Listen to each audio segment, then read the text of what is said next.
Hey everybody, this is Rydo and we are back with another live stream of Hearthstone. Did not warm up my voice at all before starting the stream. We're starting as we typically do on the European account, since which is now the new standard. But in this instance, we're kind of in a weird position.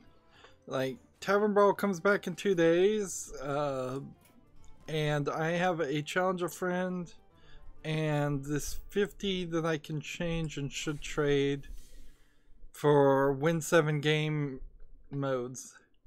So as far as actual gameplay, win 7 game modes while I'm waiting for somebody to come online. I need somebody to come online to challenge a friend on the European account. That's just all there really is to it. And in the meantime, like, because the European account cycles at a different time, this third quest is just not there. So starting on the European account today doesn't really work. On top of that, we got the 3 packs for the Kobolds and Catacombs difficulty that was happening. Let's see, what was it? Were they giving you less chances of winning legendaries or something like that? There was no, I think it was just some downtime that they wanted to say, we're sorry for this downtime, so they said we'll give you 3 packs of Kobolds and Catacombs. But then they cheaped out on it again, which is typical Activision Blizzard, and made me decide which of my 3 accounts do I get that in. So clearly my primary American account is the one to get the accounts, but I feel like if somebody had downtime on 3 different accounts and they wanted to play those 3 different accounts, they should be rewarded with 3 separate rewards, instead of making me choose. There's an epic, so the epic might be new, but I suspect a significant amount of these cards are going into dust, even for this expansion where we really didn't even open that many packs, unless we get an epic or a legendary. Let's see. Now, I think any dust created now. Yep. So we opened 15 cards and 13 of them are going into 95 dust, which is a pathetically low amount. And then if we just click this, we can see we got this one epic and a second one of these rares. And see, I guess if we try missing as a tag, it'll be slightly interesting to see if we were to go further and craft more Kobolds and Catacombs cards, how many would need to be crafted. Seems like it's a pretty high number. And the fact that I'm seeing some uncommon cards tells me I probably would be better buying packs of Kobolds and Catacombs. At least another 50 packs would probably clear out the board as far as a lot of the epics and all of the rares. I could create this right now. Some of these things in particular make a lot of sense, but I'm still 3 years into it. We're still at this point where we're trying to get just the classic collection done. So we're saving up 400 dust for epic cards, and that's all that's left as far as classics as epics and legendaries. I imagine what I'll want to do after I have all of the classic cards, or all the classic cards except for legendaries, is then whatever the next expansion is. Maybe it will be the expansion after Kobolds and Catacombs. I think at that point, that's when I would want to have the ambition to start collecting some of the new collections. And I feel probably all the wild sets are just going to fall by the wayside. Like, so by the time there's a next expansion, Old Gods, Gadget Sand, Unguru, Frozen Throne, and Kobolds, like, some if not all of those will probably be wild, and I'll just never get all of those. And whatever the new thing is, yeah, that'll be the one to start playing. Speaking of playing, because I can cheat this on my cell phone, just play myself, getting 5 games with Paladin and Warrior is totally doable, and winning 3 games with the Druid is totally doable, but it's not necessary because I can't trade anything out, so I will just automatically win 3 games when I get to 5 games done. So that puts us in a weird position as we're kind of waiting for people to jump on the European account to move on to the Asian account. There's not a ton of news today, and I would like to make this a shorter experience today if I can get away with it. It really just comes down to how long do I have to try it? Do I have to work to get this to work? Alright. And it must be that time where, let's see, Shaman and Warlock. Alright, I'm gonna try to make a Warlock deck then, I guess, and just play. This watch and learn. If I can friend any Japanese or Asian person, just Asian person in particular, and let them, and have them actually allow me,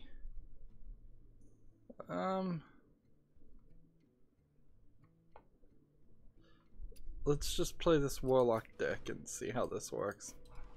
We need 2 victories with it. And where we hop in here, and Warlock ranked play to get in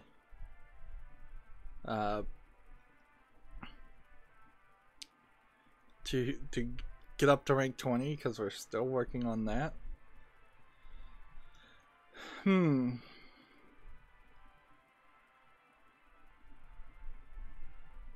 So, yeah, there's not a ton of news today, and I started playing Strider. I've now officially finished playing The Evil Within. I was retroactively disliked the main game of The Evil Within even more after playing the assignment and the consequences, which are the first 2 pieces of DLC and are interconnected. So you would have bought the season pass when the game was brand new, and then been kind of screwed because the assignment's not that good, and then it just kind of ends and hangs there, and then you probably would have had to wait some months to get the consequences, which continues the assignment, and it's not that good either. In fact, it's probably a lot worse because it's just more of the same. And the main thing is, having played RE4, The Evil Within being from the creative director of RE4, although after playing The Evil Within 1, I suspect heavily that it was other people that were controlling and improving RE4 to make it a good game, because left to his own devices, the creative director creates The Evil Within, which is way worse than RE4. So knowing that opinion,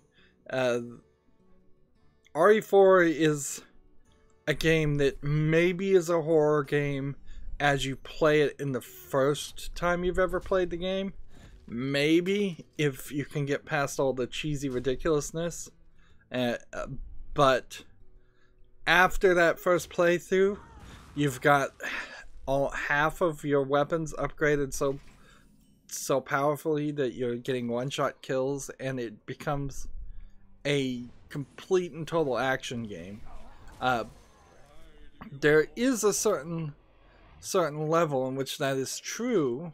Like, you could play The Evil Within a second time, and you're given this machine gun item that seems to open the door to shooting every single zombie in the game and making it an action game. But the main story's not good enough for you to want to play it a second time is the problem.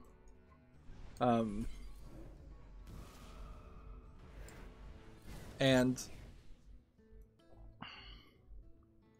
so I'm trying to cast spells.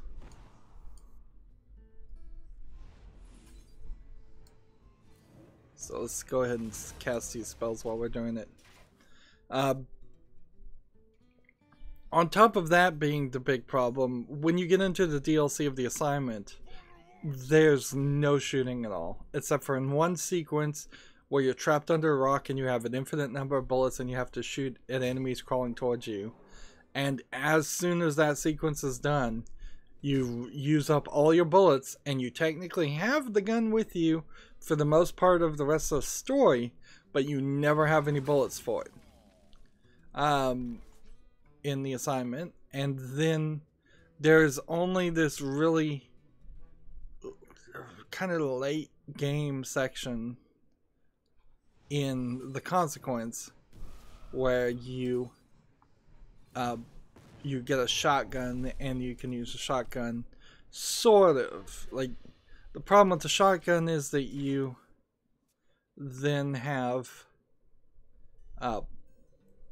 you have a very limited number of bullets and the shotgun is slow, and you're using it right at the end of the game of the consequences. I believe there might have been another section in the assignment where you use the gun to fight a boss. You fight the same boss over in the DLC over and over again. A very confusing boss that doesn't really get explained. In fact, I fully do not understand any of the story or the concept of the DLC. It just doesn't make any sense. The idea of going into a machine and then the world is created by your subconscious is fine, but then we never hear anything about the story that explains why certain things are the way they are. Like, and it just kind of has this weird sexual overtone as you're being chased by this monster that is wearing fishnet stockings and high heels, and you're playing as Kidman, who is wearing high heels throughout the whole game, which makes no sense for a police officer to ever do that.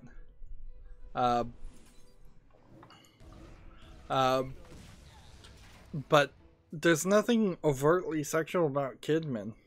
There's also some secrets where there's this snail that's like the logo of the game creator, and you shine a light on the snail to unlock the secret, and as you're shining the light on the snail is making sexual moaning sounds for no reason. And then the fishnet stocking monster has like a beacon lantern on their head, which you assume that would be something like the Beacon Hospital, and that this was just Ruvik in a different form or something. But like, it doesn't ever get explained that way. This monster is like in a straitjacket that opens up, and the entire monster just opens up into a giant mouth / vagina thing. Like, the monster opens up from the throat to the groin, there's giant teeth, eats Kidman. Like, I don't understand what they were even going there. It almost is open to interpretation, that Ruvik was like a crossdresser or wanted to be a woman at some point, if that is supposed to be Ruvik, or it's something coming directly from Kidman but is never shown or explained in Kidman's backstory. And like, nothing's explained in Kidman's backstory. Even the main story is not explained as far as I can understand in the DLC. And then the third piece of DLC I barely even gave a fair shake to. I will fully admit, at that point I was just like, well, if this third piece of DLC, the Executioner, is good or not, it doesn't even matter. It's more of an arcadey mode where you have to go through an area you've already been through and take on bosses you've already fought, but this time the bosses have health bars, and you're not really fighting them in a way of a pattern recognition. In all the previous sections, you would have either had to pull some kind of trick to do 3 damage to them, 3, maybe 4 damage in 1 or 2 places, and in this it's just a full-on have a health bar, and you're playing as one of the bad guys in the main game, just wandering around for a reason that was probably explained in the story, but I couldn't be bothered to figure it out. You're playing as some character looking for their daughter that was somehow in Ruvik's old house, but none of it really makes sense. Like, it might have made sense if you were playing as Ruvik's father and you were looking for Ruvik's sister, but we know from the story that Ruvik killed his parents and his sister burned to death, so unless there's something crazy they're trying to say, there's so many different ways you could misinterpret or try to interpret the evil within to make it into a coherent story. But since the game itself and the writing itself doesn't even meet you halfway, it's all just fan fiction at this level. And then sadly, after I played The Evil Within, to not rant about it forever, I'm still very happy Travis gave it to me. It certainly is an experience worth criticizing. Critics get better, in my opinion, as they are able to criticize bad things more than good things.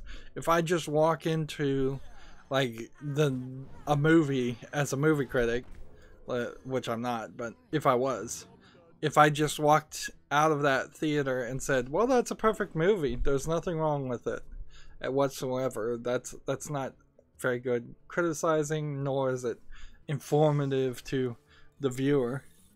But then I played another game Travis gave me, which was the Jackbox Party Pack 3. It is fully and firstly important to say I made a mistake on how on what I put on my wish list. There are a few things on my wish list that just as it stands won't work as on my YouTube channel, and the Jackbox Party Packs, any group games, anything that you can't single player, are games like that. And so I made a very poor spotlight that I probably shouldn't even put out, but I'll do it anyways, where 3 out of 4 of the games I can't even play because there's nobody but me there, and they are minimum 2 or 3 players. And the way Jackbox games work is very odd. It's unique because the hosting screen, the one that I'm recording, the one that's on my computer, is really just a group screen, and the input screen is everybody's cell phones. Update players go to a website, jackbox.tv, type in a 4-character code, which is nice that the code's that short, and then they enter their answers on that website, and it just integrates through back-end servers, on top of which more people can be the audience of those things too. And it has like Twitch integration, so if I was ever to use my Twitch account, that might work. So that particularly brings me to the idea of like, what could I do to like, what could I do to get Hearthstone done quicker? Maybe I just need to abandon the European and Asian accounts and quit doing the daily quests on them.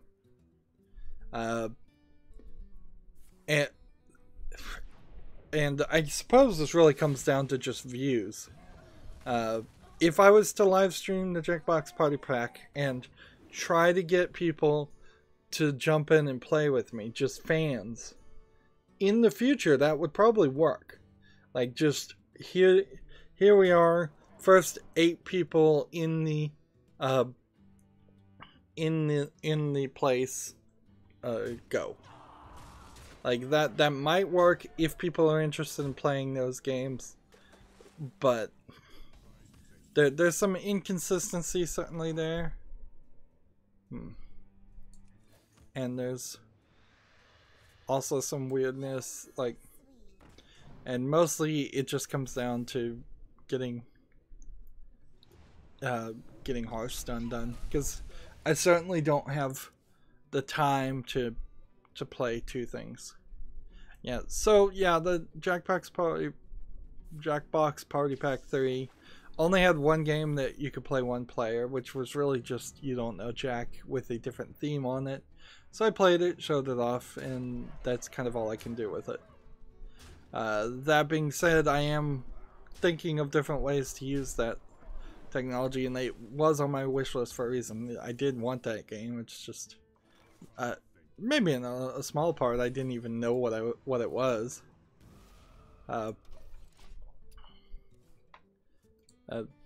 Or how constrictive it was going to be. Sometimes I've been bad about looking at games and making sure there's a single player experience to them before putting them in wish lists. I typically double check everything after that.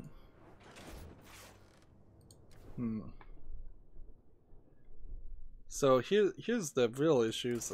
I'm not getting any victories, and I'm at rank 22, which that certainly sucks. Alright. Let's move on to some real news. Paladins announced a Battle Royale game mode named Battlegrounds. So Paladins Battlegrounds. I think this is different from the Lawbreakers Battlegrounds and the Fortnite Battlegrounds. So it's just like everything is going to be called Battlegrounds, which, I mean, it's not a terrible name. It's just going to like immediately become very ambiguous that every game is going to have like a Battlegrounds mode, and at some point people are gonna, right now we're in the phase where people are going to have a game called Battlegrounds to get more sales, but eventually people will stop putting Battlegrounds in the name and they'll just have a Battlegrounds mode. The problem that's gonna arise quickly is, even now with 3 or 4 different games that have 100 different players, the active player base that is typically the players you would see moving from one Call of Duty to the next Call of Duty, I feel like, let's see, destroy a demon, restore 5 health. Why can't I do this? Interesting. Doesn't say destroy a friendly demon.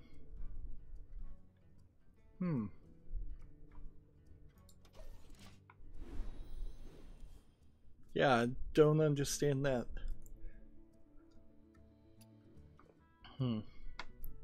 So yeah, I imagine eventually there will be some new Call of Duty. There will be some new game. A lot of people that would have been playing the Star Wars Battlefront are moving over to. Let's see, do 1 damage to me. Wow, it's funny that this works this way.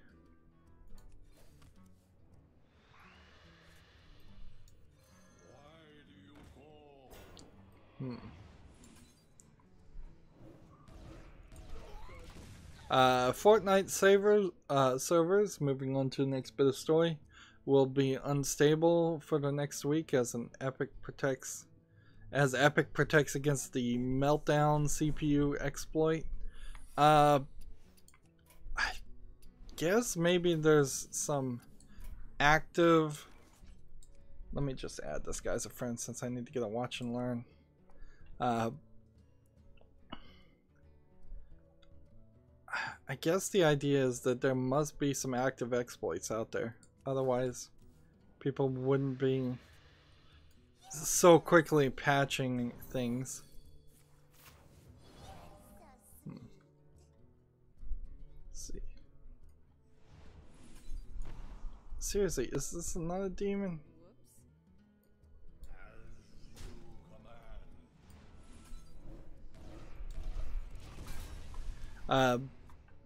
So some players will be unable to log in. I've seen some more reports that certainly is the truth, that Fortnite has been having some troubles trying to improve performance while patching that security exploit. It's very possible that Fortnite is running through virtual machines if their servers, I mean, a lot of servers run through virtual machines, and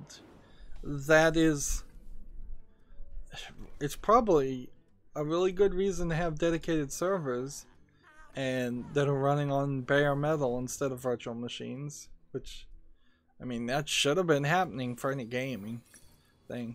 If you're just running a email program or something, I could see easily overlooking or just cheaping out. But when you're running something that is latency sensitive and it's going to take a lot of CPU power, I don't know why you would have them in virtual machines. So let's say they're not in virtual machines, then there's just whatever operating system they're running the Fortnite servers on is just poorly optimized, which I have seen that too. Like some of the favorite versions of Linux, depending on which company you're working for, seem to be some of the least optimized, worst versions of Linux out there. It's not a simple and nice everything is running on Ubuntu or Debian based things. A lot of them are running SUSE and some other ones that are really crazy. Some of them, Red Hat Linux was a big one for a long time, and there was a lot of salesmanship of security and reasons why different core branches of Linux were better than the others. But I think 99.9% of it just really came down to what the manager knew when it was first established, and then it's just legacy servers. Like we've always run Red Hat Linux. We're not willing to learn anything but Red Hat Linux. So now we're hiring people that know Red Hat Linux 35 years later. You know. Companies are often so afraid of training or changing anything, training new employees or changing anything, that they'll stay with the worst garbage. That's why most computers that ran Windows in most offices for a very long time would stay with just this is Windows XP. It runs, it works fine, it's good. well past the point when that was reasonable to do, and still people are running Windows 7 just out of not wanting to change to Windows 10.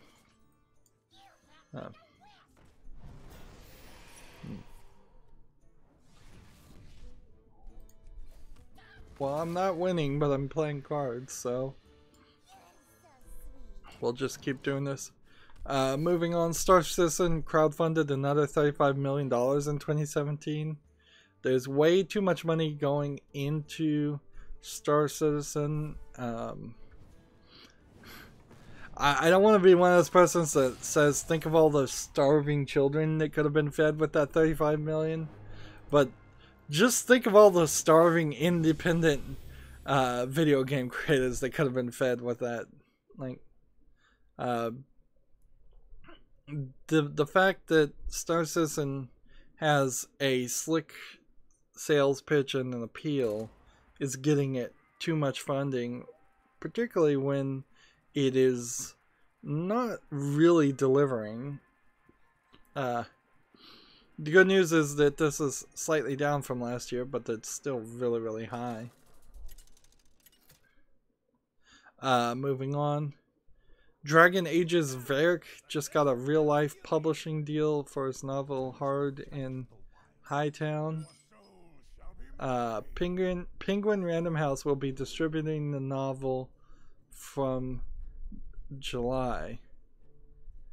Varric, the wisecracking dwarf from Dragon Age 2 and Inquisition, is arguably one of the best companions in any RPG. So, effectively, this is the writer who wrote this character is now writing a book from the voice of the character he wrote.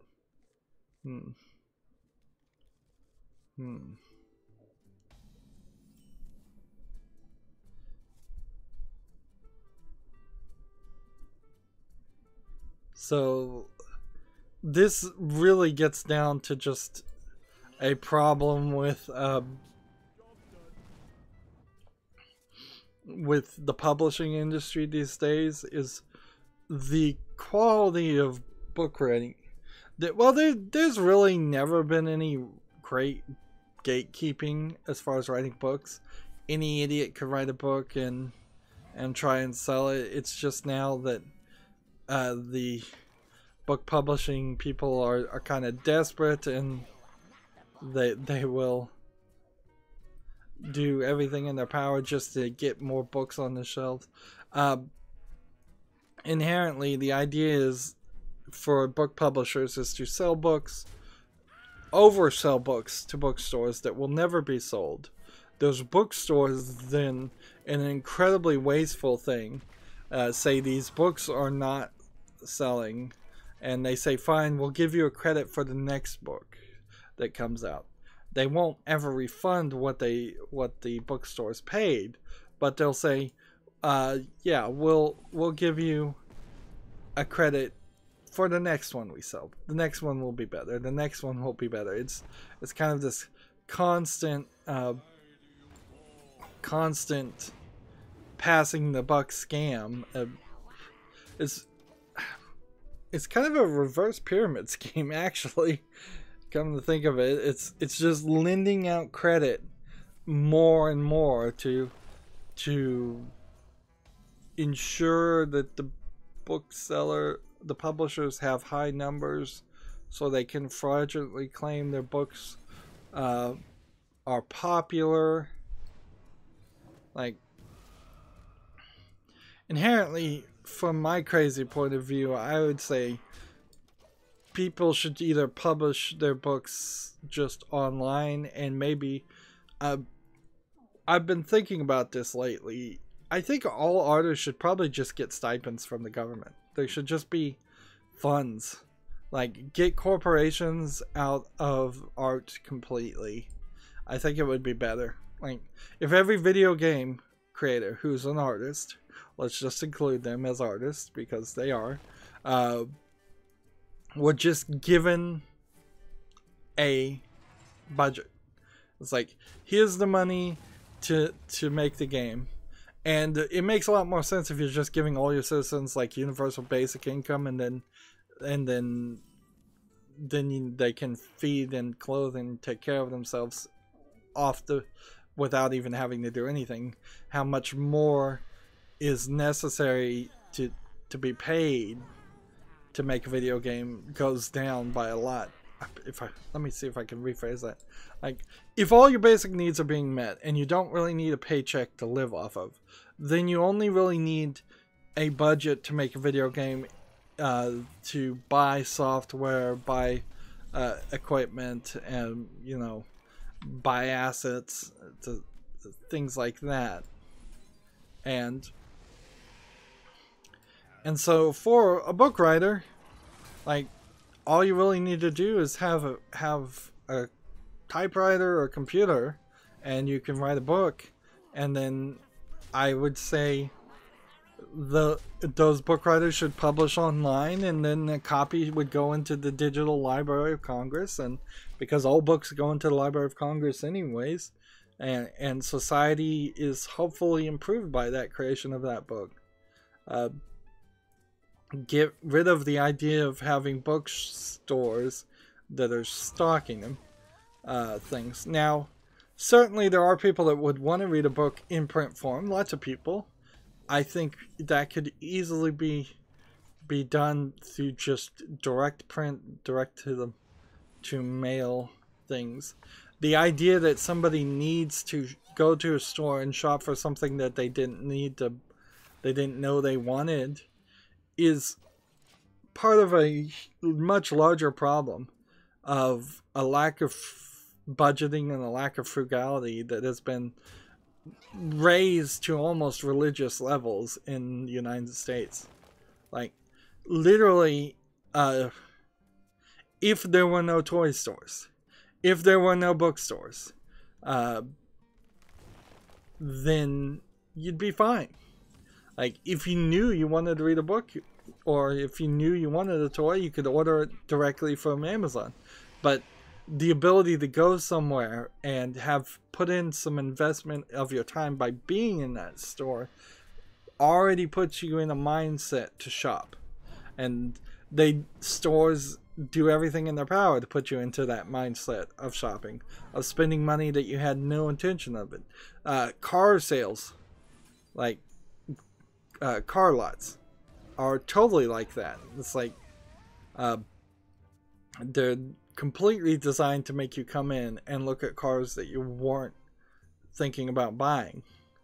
I recall once I wanted to see like a specific car because I'd seen a specific commercial for it, and the car was on their lot, and I said I want to look at that car, and the car lot literally said, no, you don't want to look at that car, and showed me a different car. And I'm like, oh, what a waste of time. Like, you won't even sell me the thing that I was potentially thinking about buying.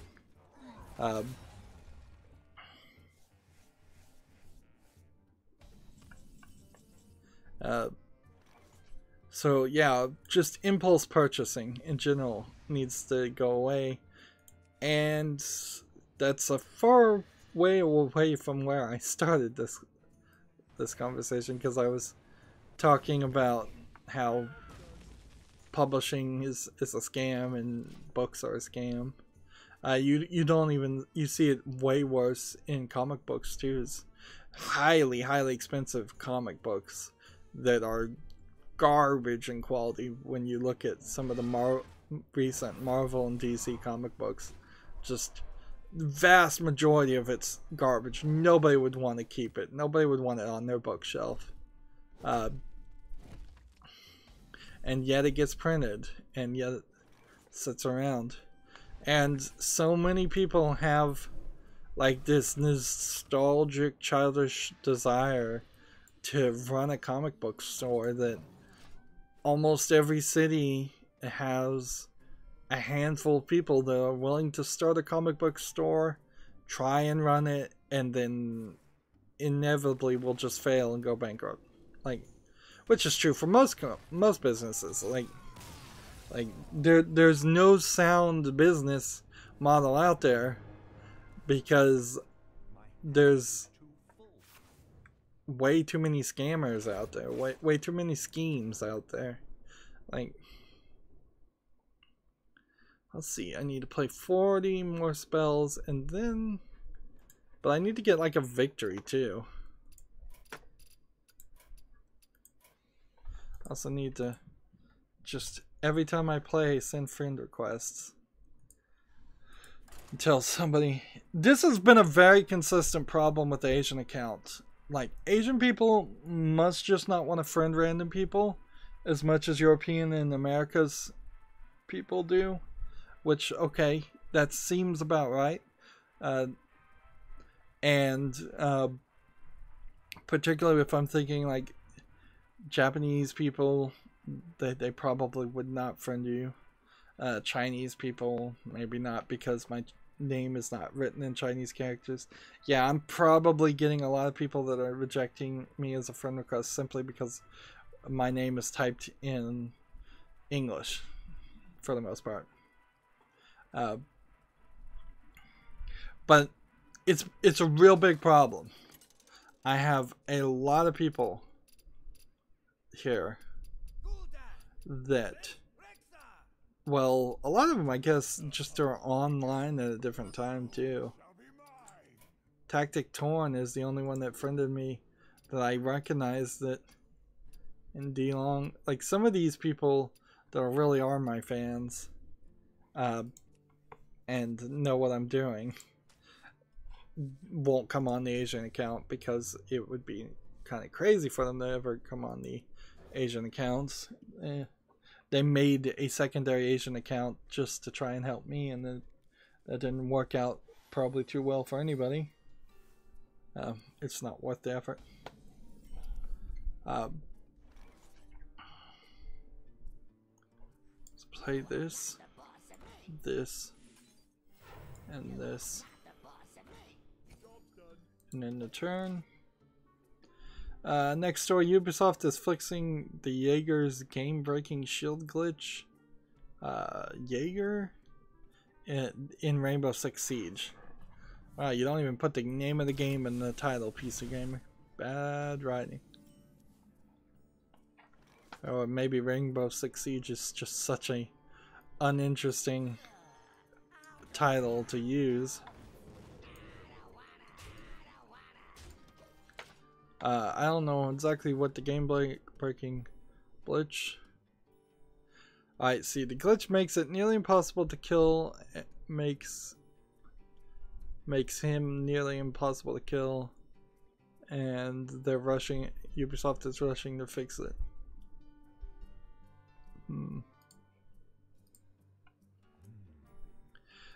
Moving on to the next story, Valve rescinds a major designation for the Philippines Dota 2 tournament. New government regulations have hit Galaxy Battles 2018. Let's see, let's read this more. Following recent changes in the Filipino government regulations, Valve has pulled out its support of the proposed Galaxy Battles 2018 Dota 2 major, set to run between January 15th and 21 in Ciudad de Victoria's Filipino area. So, one second, let's play and then I'll...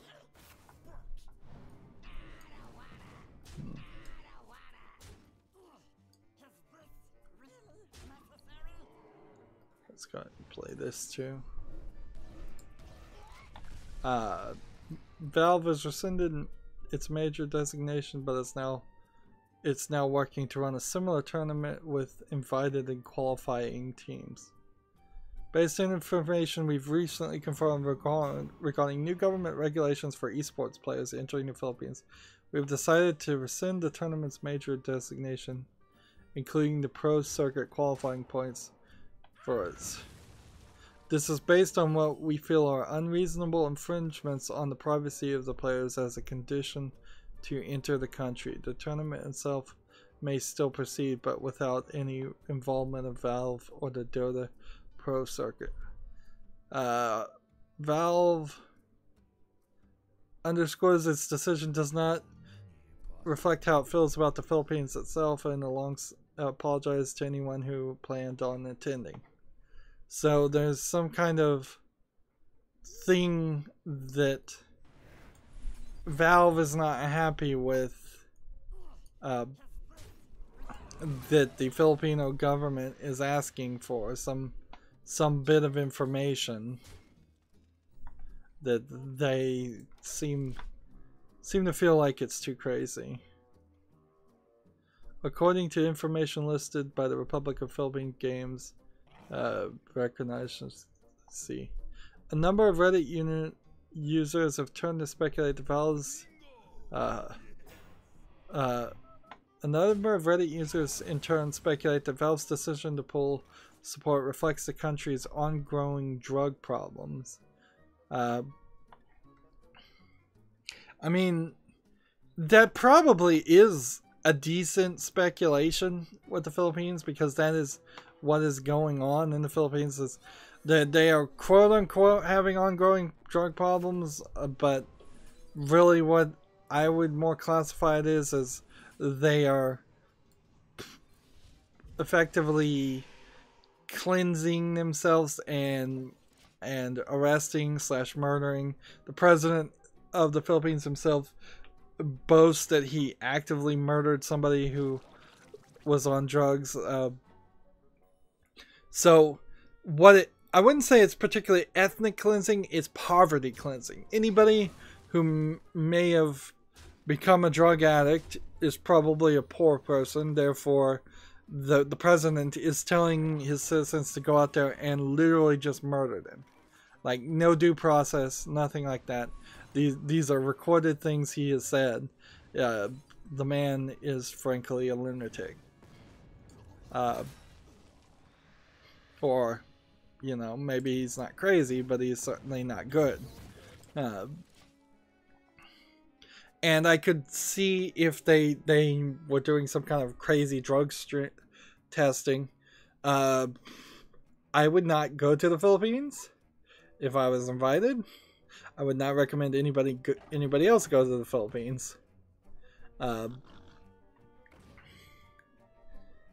They are going to end up in a totalitarian state as best as one could be formed in such a country, in such an area, where there will just be random drug screenings, and it will almost certainly morph from, we've got to get rid of all these drug addicts. I mean, it's not even drug dealers that they're going after. They're going after the addicts, the victims of the drug trade.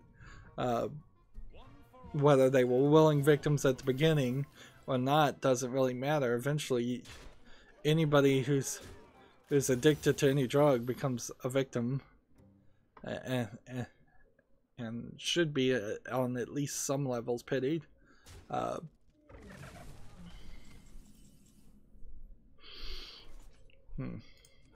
And yeah, that'll probably evolve. It'll probably be communist next. You know, it's a red scare. Moving on though, so I don't get into a rant. I'm like, some of my fans said, "We love your rants," and I'm like, I don't know. I don't love my rants. I try not to get into them. It's just been 2017 and probably 2018's been a good year for outrage. Oh, this is gonna suck.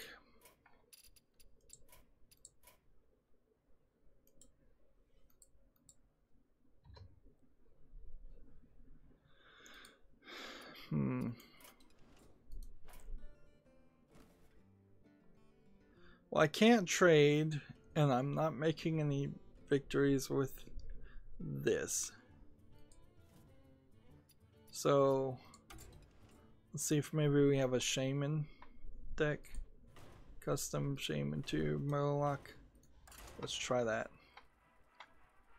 Let's see. Lab Zero's RPG Indivisible has raised more than 2.2 million in crowdfunding it's due out this year. This is probably an advertisement from PC Gamer at this point.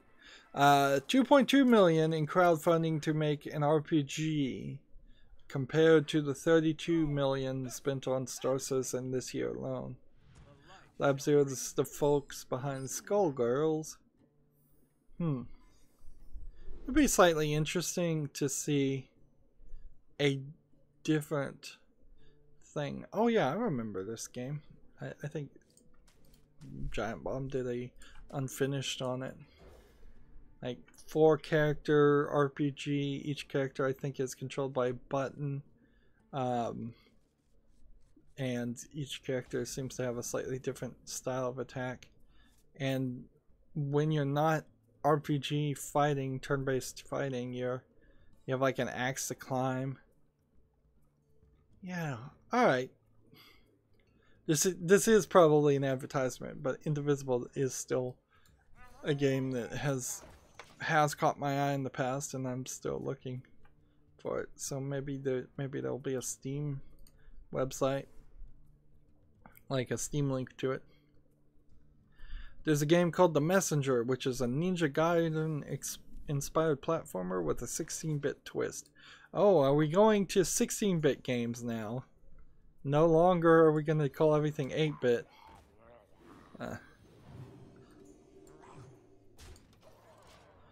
Like, I'm playing Strider right now, and I never played any of the original Striders, but Ninja Gaiden, I think, was an inspiration of Strider.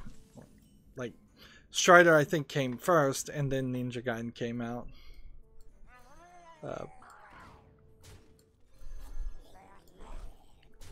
And so I'm playing the 2014 reboot of Strider. And man, playing it on easy was a mistake.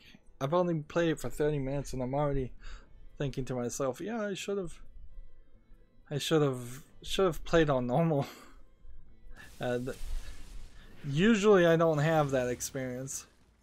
Usually it's the exact opposite.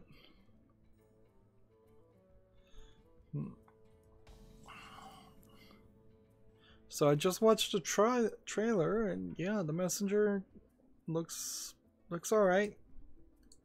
I don't see particularly what changes it from calling itself an 8-bit to a 16-bit game. It's hard to tell much of a difference. Moving on, not really a video game, but Intel announced its new tiny next unit of computing, the NUC NUC. It has a Core CPU and a Vega GPU all on one die, basically, which is supposed to give it a lot faster communication between the Intel CPU and the AMD graphics processor, and help move forward what laptops and mobile devices might be able to do. There's a lot of connections. I think you can plug like 8 different monitors up to it.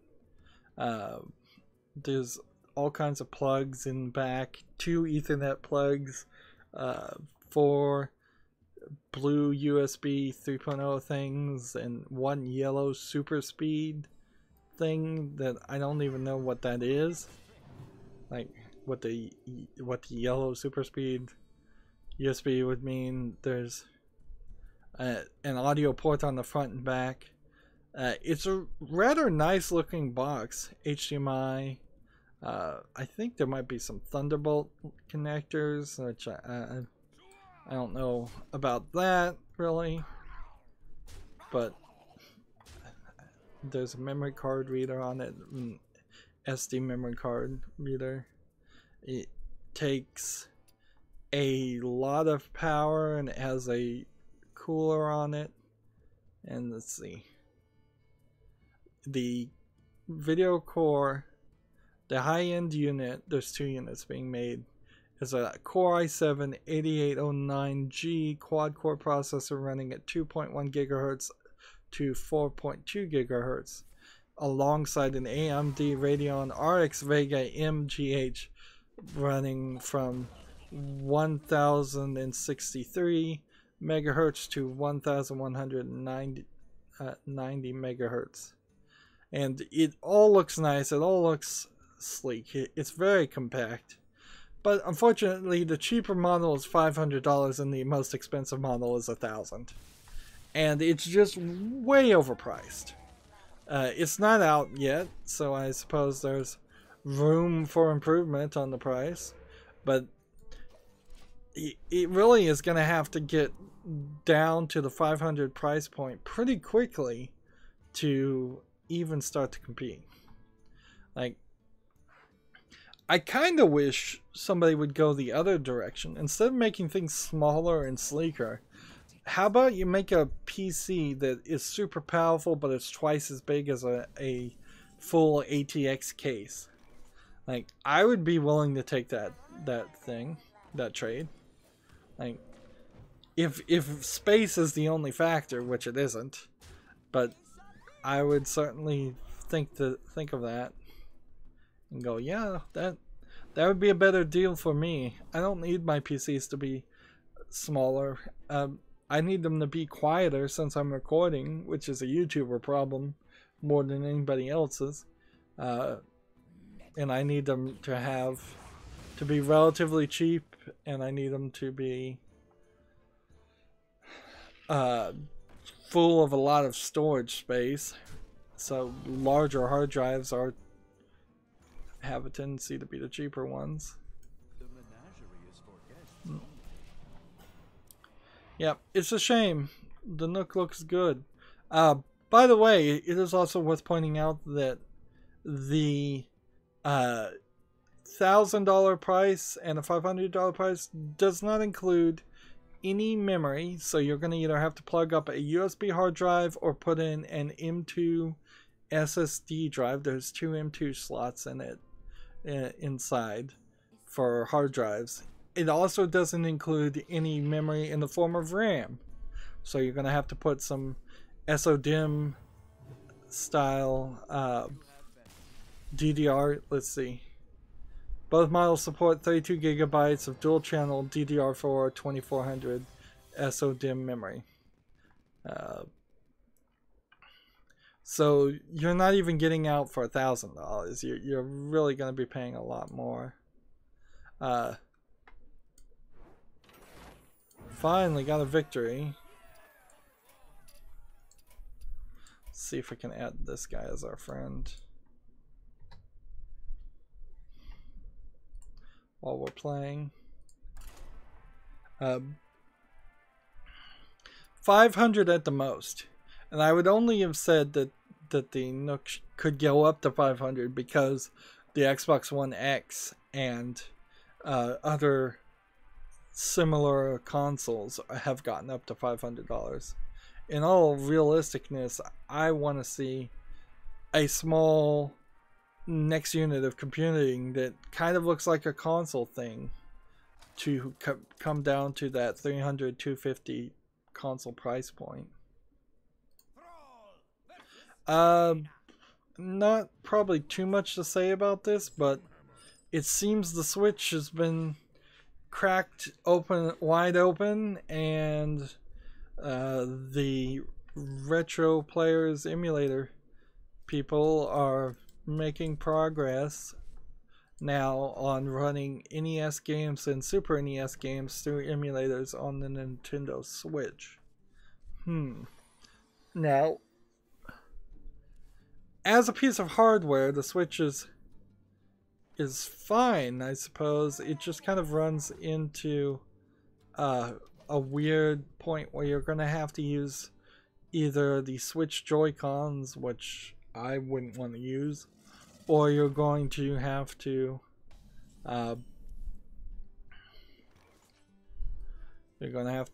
struggle to connect it to something like an 8-bit Nintendo Bluetooth controller, which you can do that, I suppose. So I'm watching a video right now of someone who is playing a Super NES on the Switch. I'm not sure about the battery time really on the Switch when you start running unoptimized code on it. Like, what's the point of having a portable console if it's going to have to constantly be charging, or even worse, drains even as it is charging, which some devices have done that. Also, right now, because the Switch is a 16:9 resolution or something like that, like playing a Super NES at a 4:3 resolution runs into more problems of a major amount of the screen just not being used for anything. Let's see, how much money has this video that's gotten 2,500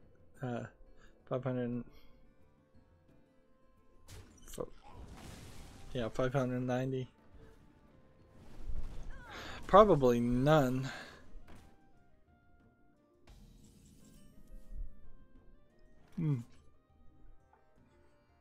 Oh, I guess my plugin doesn't tell me the estimated revenue. Interesting. Well, let's see if there's any new Humble Bundle. We're already to that point. Link.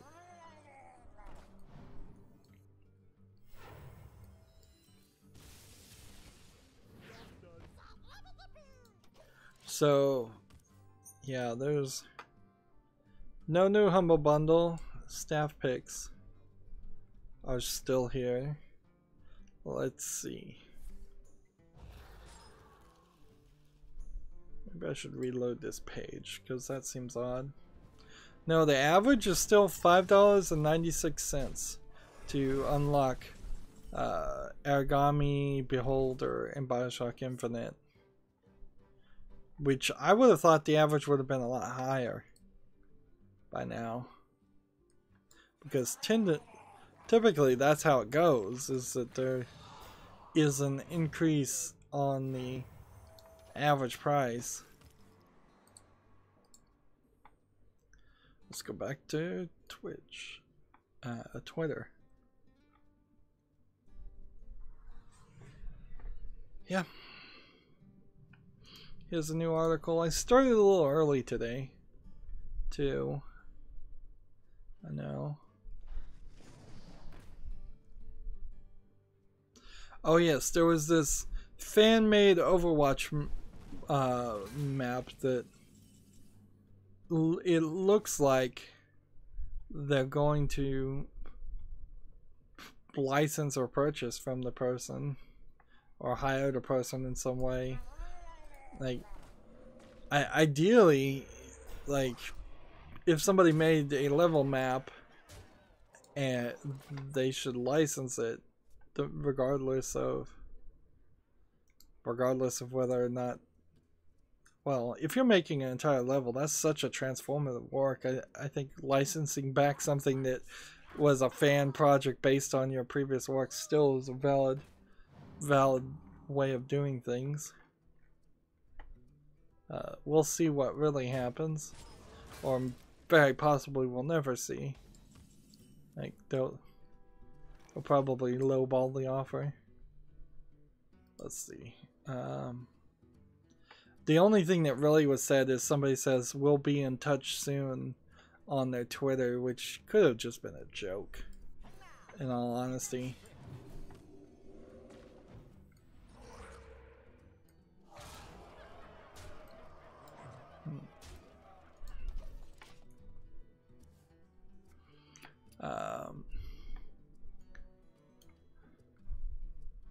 Yeah, it was Blizzard's Jeff Kaplan tweeted, "We'll be in touch soon." It's called the Cairo map, made in Unreal Engine 4. A Cairo map, Overwatch inspired, is what the YouTube videos called. Alright. And see, I don't know how much of this was actually created by the fan or not. Like, this could just be the assemblance of many other assets that may or may not have been properly licensed in the first place. I hate to be a naysayer, but like Blizzard might get in touch with this guy and find out that yes, he copied and pasted a lot of assets and 3D things, and he did a massive amount of transformative work in that action, but I don't know, that gets into a weird gray area. It's like, if I collage all of the assets on like the Unreal App Store, and I pirated all those things, so I didn't actually pay for a license for those assets in the first place, can I come back and say, well, I did this in such a way that it's actually fair use? And I don't think that would stand up in court. I think inherently not paying for the assets in the first place probably puts you in such a bad legal position that any claim of fair use would not be recognized.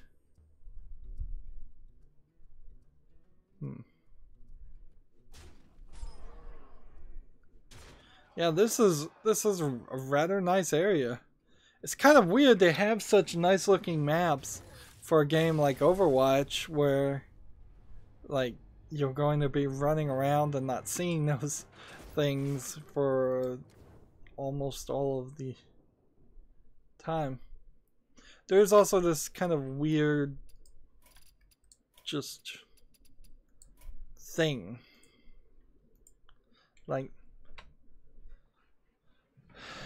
the world of Overwatch is gonna, they're trying to keep it into some kind of consistent thing. Recruit friends. Let's see. Yeah, we already have that link out there. Fireside gathering, can't do that either.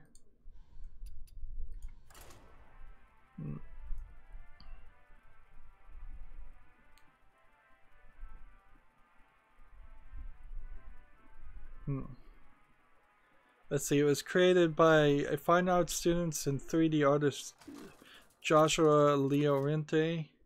It was built using Unreal Engine 4 and Maya over the course of 2 months, and is one of several maps designed by Llorente with others, and is viewable on his portfolio page themed around Shangri-La and Nepal Village.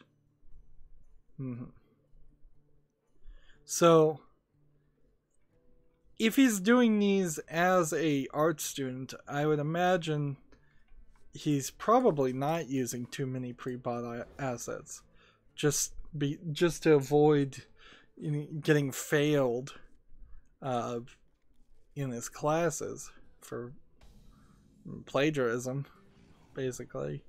But he certainly seems like he is on the ball as far as his skills in Maya 3D rendering buildings. So I would say Blizzard is going to try and hire him up at a cheap price as a in college, out of college artist, and they'll just try to keep him on their team without giving him too many raises.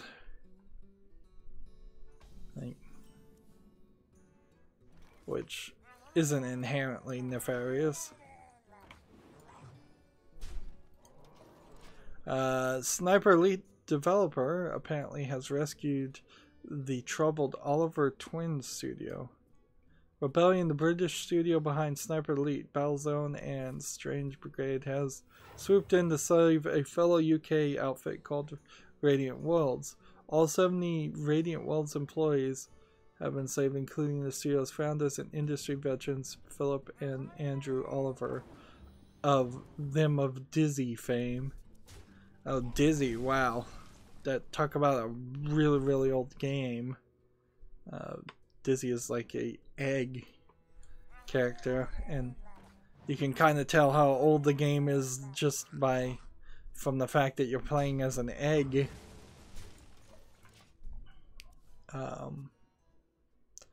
Wasn't Radiant Worlds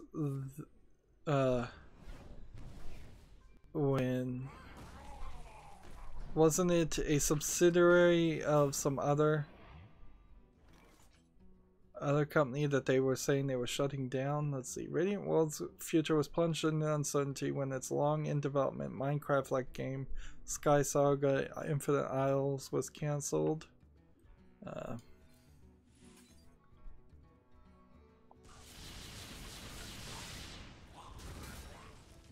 Let's see.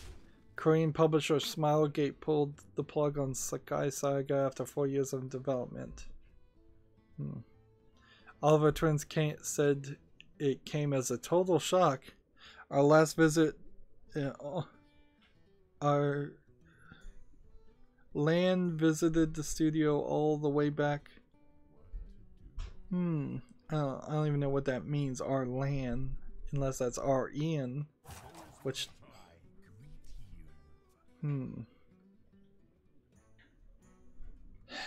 So yeah, this British company has saved these programmers. Let's just hope that maybe these programmers can have some better leadership and better development under the Sniper Elite company rebellion, because frankly, if people are in 4 years into development and they're not close enough for the game to come out, that instead it just gets canceled after 4 years in development, that means somebody somewhere was not doing a good job. And just keeping people employed when they're bad at their jobs in the long run doesn't help anybody. Let's see. This. And we'll freeze this guy.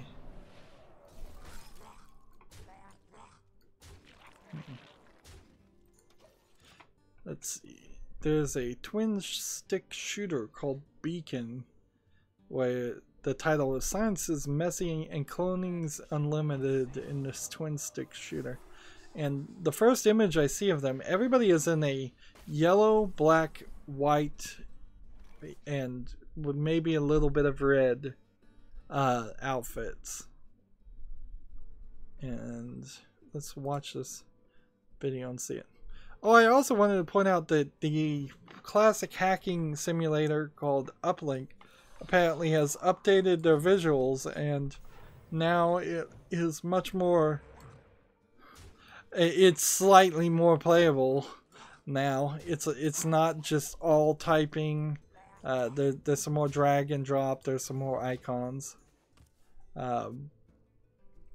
which there was a cell phone version of some kind of Uplink clone that I played that frankly was a lot better at that.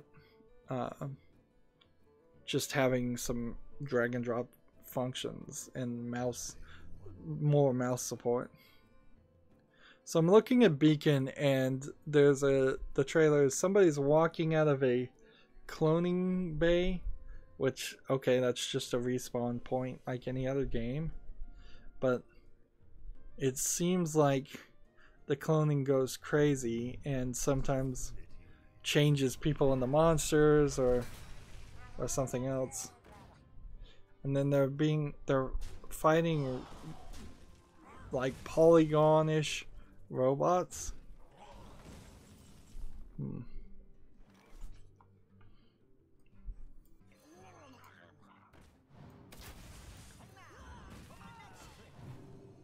Let's see if this is enough.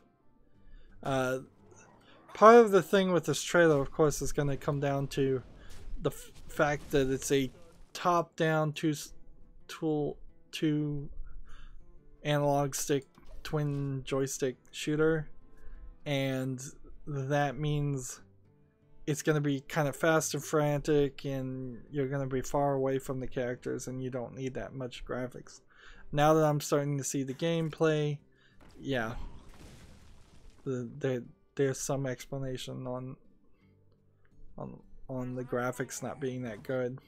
However, even that being said, you can still clearly see that the enemy robots are just these polygons robot things.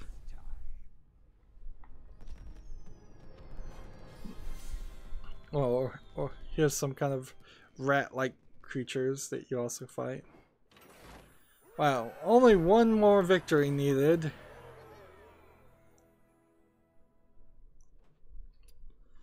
And we've still got this watch and learn, but we got the other two things done. But I want to see if I can do this and get the watch and learn done. Yeah, there's really nothing here on Beacon that looks interesting. Like, while there is some concept art and that might catch your attention, the actual gameplay looks average or below average. And see, at this point I would need to get into a rant just to have more things to do and talk about.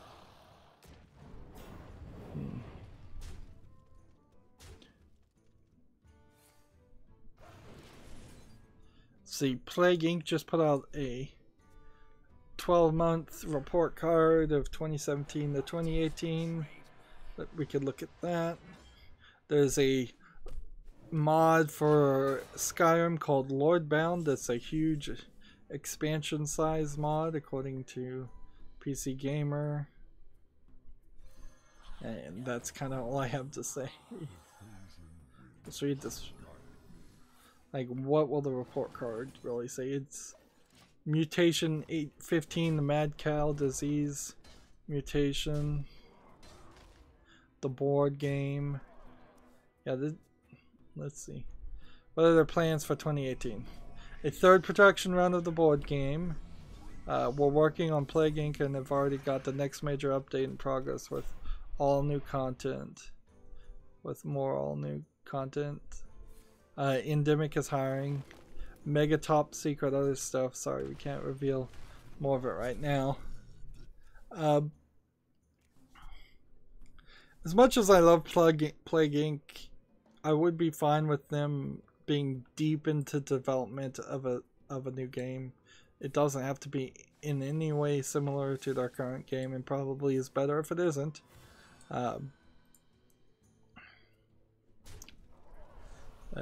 Them just constantly adding updates gets into the Binding of Isaac fallacy of just like eventually you have to kill your babies. It's a creepy phrase, but it's true in the artist world. You eventually have to say it's done. There's a quote I think from Leonardo da Vinci that says, "An artist is never truly done.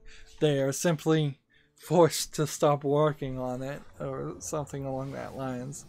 And that's pretty much the case, is you've got to eventually just force yourself to stop working on something and work on something different.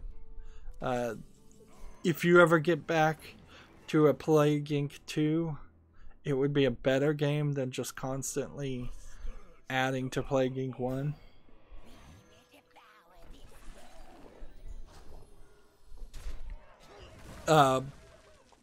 That's rather true for the creators of Uplink. Like, the creators of Uplink went on to make Darwinia, and I believe they make the Escapist games, and I believe they made Scanner Sombre. I could be mixing a few companies up there, but I know the creators of Uplink went on to make other games, and so now they're coming back and they're making a patch to Uplink to make it more palatable as a game. And I imagine some of the old school players are going to be upset with the changes, but I imagine you can just change it back through some settings. Sadly though, there is nothing else to talk about. So we are going to just go to the post-game show after this. Like, right now we're spectating somebody with our fingers crossed that he'll get a victory. We've got some probably higher level play than what I could accomplish with my Asian deck. going on here, even though they're both at rank 20. Kriperian talked about how they made a change to the arena. They didn't really announce it, but they made a change that seems to have improved the gameplay in the arena. That's got me a little tempted to play an arena run, but where do I find the time? Like,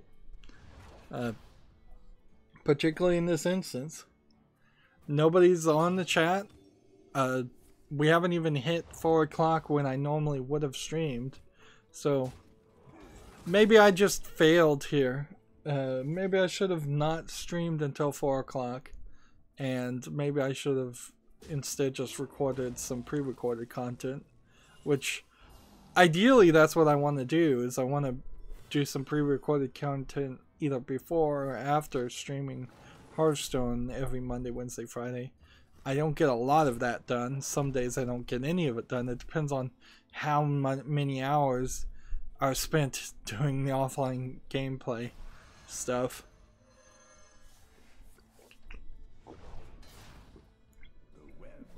And despite the fact that CES is happening, there really is nothing gonna happen in the news. I saw an article that there are allegations that the Nintendo shortage and the Nintendo game shortage is all Nintendo's fault, that Nintendo sells the cartridges at a pretty high price from what I hear to put games on, and they seem to be short on the memory cartridges, with that proprietary memory cartridges. If I was Nintendo, I would, just for open standard's sake, I would have everything be on micro SD cards. It's gonna save you money in hardware development. And the thing is, for a kid, probably even for a kid these days, they're not going to realize that you could probably just solder wires to a Nintendo cartridge and then plug that into a properly programmed device to read that.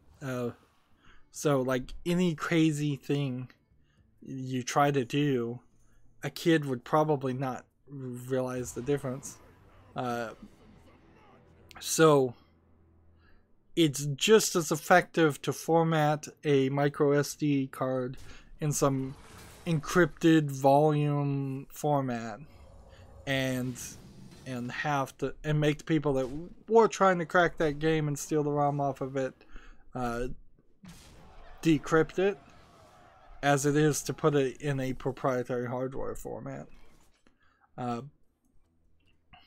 Now, in retrospect, as an adult who's got a more than a passing interest in electronics, looking back on an NES cartridge, I'm like, oh yeah, that would have been easy. At least I know how to begin to go down that route, and say, yeah, this would, each one of these wires, each one of these tabs that the kids are blowing on, connects to either a data line or a power line or a clock line, and that would have been something I probably still couldn't copy a NES cartridge by myself starting from scratch, but I could certainly find the people who could. And it would be just as easy for me to find somebody that could copy a Nintendo Switch cartridge as it would be to find somebody that could copy somebody or some device that could copy a NES thing. When we went to CDs, as far as security on games, darn it, it went offline.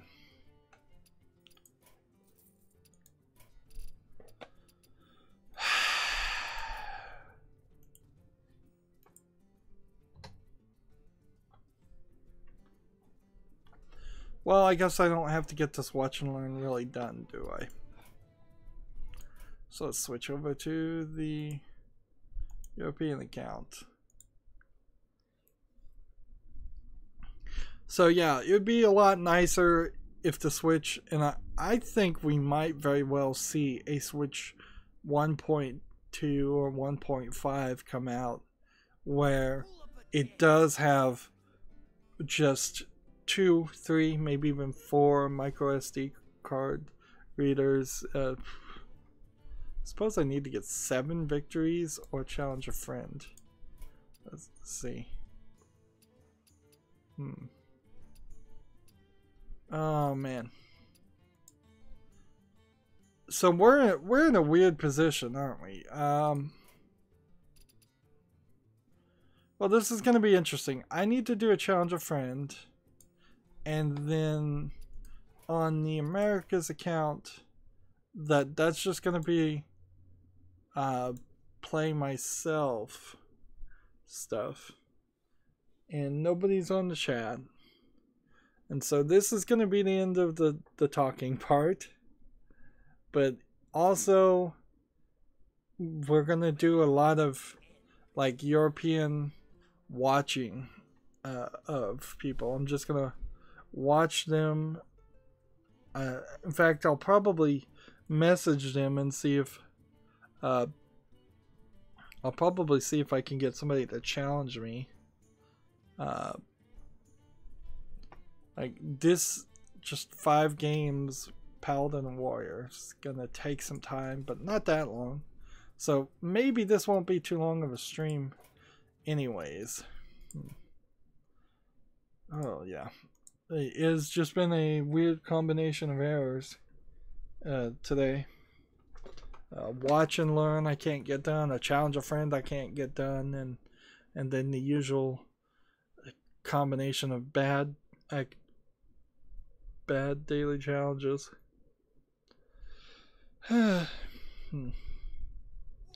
Exhausted sigh.